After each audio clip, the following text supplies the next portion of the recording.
Yeah. Okay. Listen. Yeah, I know we've kind of got. Yeah. Well, well, here's the problem, man. Remember when Sophie was telling us about her sister? Yeah, you know, and how we haven't seen her sister for about a month. Well, I mean, I went through and somebody did something. Yeah, remember all that stuff Sophie was telling us about the Brexit? How they were setting up those deals? Didn't make sense. Yeah, and she said she had a suspicion that something was going to happen in a year. Yeah, well, there's this really strange thing, man. Somehow, somehow, Dawn kept getting all of these magazines that are way different than anything she's into. She doesn't do stuff like this.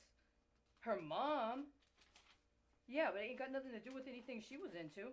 But here's the thing: it's that stuff she was talking about with Brexit, man. Right here, they got this thing in here. It's like a knickknack. London Icons telephone box. Brimming with British charm, this enchanting red enameled box is inspired by a traditional London landmark. Yeah, collectible metal box features a hinged lid, magnetic closure, London Icons telephone box. $34. Yeah, but there's more than one. There's also a London phone booth wine holder. Add English charm to your decor with this unique metal wine holder inspired by a classic London phone booth. London phone booth wine holder, $29. Yeah, well, the telephone box that is the British charm is 31, coded 31, but the wine holder is coded 12. Well, I mean, the problem is none of these magazines would have given her anything she wanted. She didn't have this kind of aesthetic. But if you look at the addresses, all of the metrics on these addresses, it's kind of terrifying. It's that precise. Yeah, I mean, the street name, the actual code, the address location. They even got a 313 and a half. Can you believe that? And here's the other freaky thing, man. Right? Right next door, and it's got her apartment number on it. Well, only in the address, right? It's that thing she was talking about. How you take the metrics in one area, like if you had that database and you took the metrics in one row, and then you somehow create some sort of sequence to like swap out that row with another row. You put it on a string or a thread. Well, I mean that's what's been happening. So all of this like random mail, all this spam, it's not fucking spam. And here's the other thing. Remember she was talking about that fucking I'm sorry, that credit union account she had in California? Just got disappeared? And nobody will give her any information on that credit union account? And they keep trying to say she owes for something, and she was like, well, maybe it's had to do with that credit union account?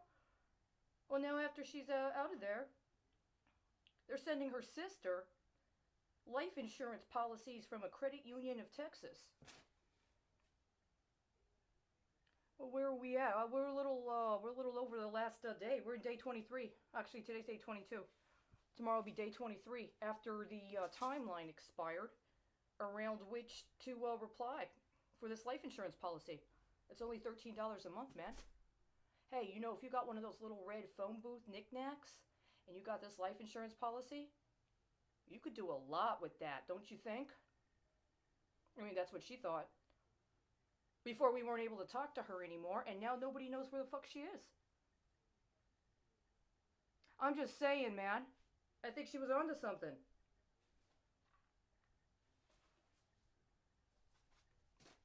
Well, I'm not going to give up on this. Right?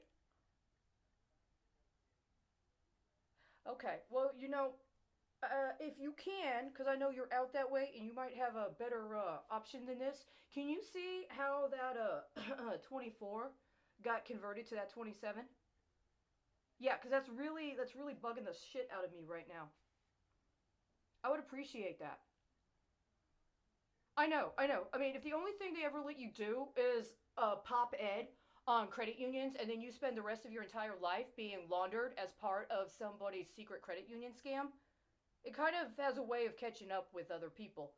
And I'm not about to spend any more fucking time letting anybody else get suckered into doing some bullshit conversion scam. Off the record, if you know what I mean. Yeah, I never worked for Enron, man. Yeah, they ain't got nothing to do with us.